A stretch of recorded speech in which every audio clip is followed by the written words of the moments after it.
Welcome to this explainer. Let me ask you a question right off the bat. Do you think the 2026 EV wars are being won by those flashy, brand new car designs we see everywhere, or by tried and true, decade-old platforms? We usually assume newer is always better, right? Well, today, we're diving into the hard data from the first half of 2026, and honestly, the results might completely flip how you look at market success. So, here is our roadmap for today. 1. We're redefining market dominance. 2. Checking out the 2026 sales leaderboard. 3. Looking at the German resistance. And 4. Delivering the strategic verdict. All right, let's jump straight into Section 1, Redefining Market Dominance. It is time to really rethink what makes an automaker a powerhouse. You know, in the business world, people often mistake dominance for just having a massive, sprawling catalog of a million different products. But true dominance? It's way more precise than that. Think of it as an anchor. An anchor is this incredible stabilizing force. It provides structural rigidity while everyone else is just getting tossed around by the shifting tides of what consumers want.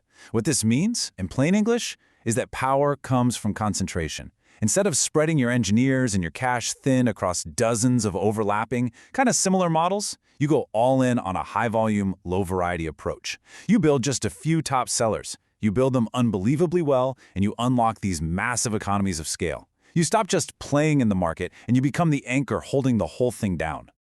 And this brings us to what we call the longevity paradox. There is this stubborn myth floating around that EVs have super short lifespans and need constant, massive aesthetic overhauls just to stay relevant. Like, you expect a fresh, crazy new design every 2 years, right?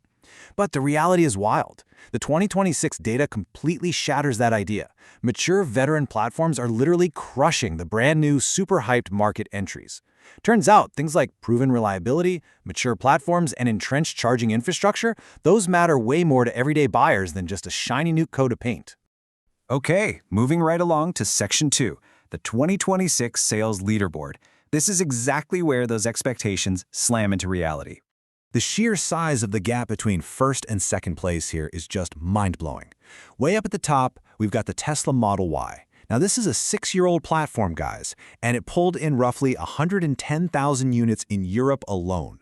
Coming in second is the Skoda, and make sure we get that right, it's SHKODA, Skoda Elroq, at 57,000 units. So the undisputed market anchor is practically doubling the volume of the guy right behind it.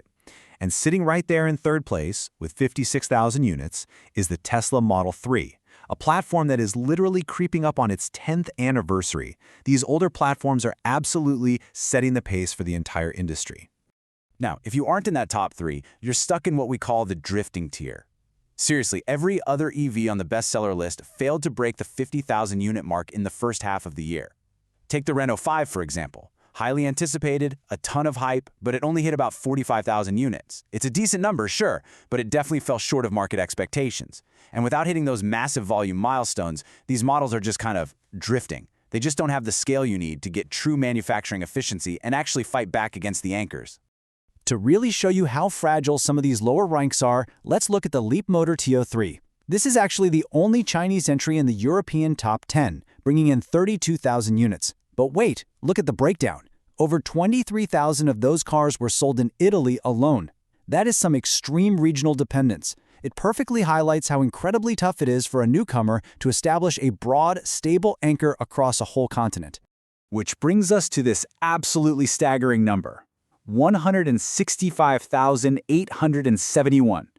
That right there is Tesla's total unit volume across all their models for the first half of 2026 in Europe. By leaning so heavily on just 2 main cars, they've completely mastered manufacturing scale.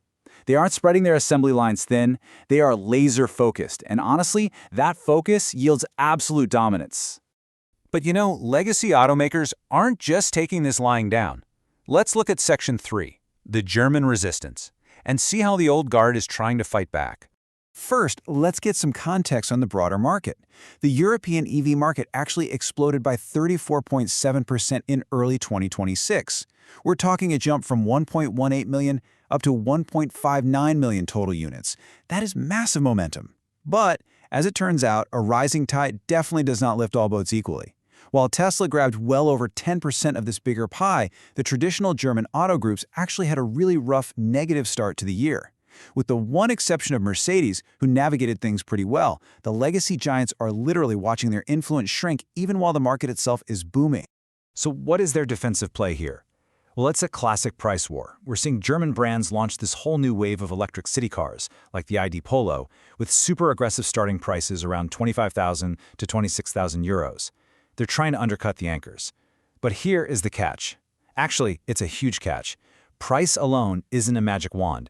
You can't just instantly discount your way past a competitor who has a massive, decade-long head start in building out charging networks, streamlining their factories, and earning deep, deep brand trust.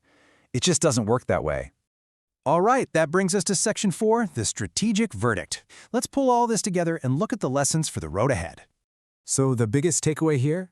Trying to unseat the current market leader in 2026 is currently considered next to impossible, and here is exactly why.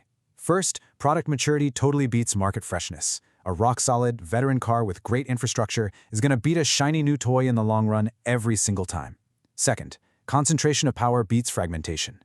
Having a few dominant anchor models is just a way better strategy than juggling a huge, fragmented lineup of cars. And finally, market growth absolutely does not equal brand health. The whole industry can grow by 35%, and legacy brands can still lose their footing if they don't have that focused, structural rigidity. Before we wrap up, I just want to take a quick second to say a huge thank you. Thank you so much for joining me on this explainer, for giving me your time, and for diving into the real structural why behind all these crazy market numbers with me today. But I do want to leave you with one final provocative thought.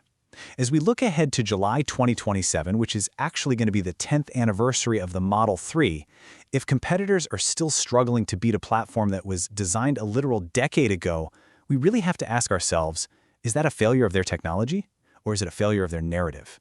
Are they just building the wrong cars, or are they playing the wrong game entirely? Something to think about. Keep exploring, and I'll catch you next time.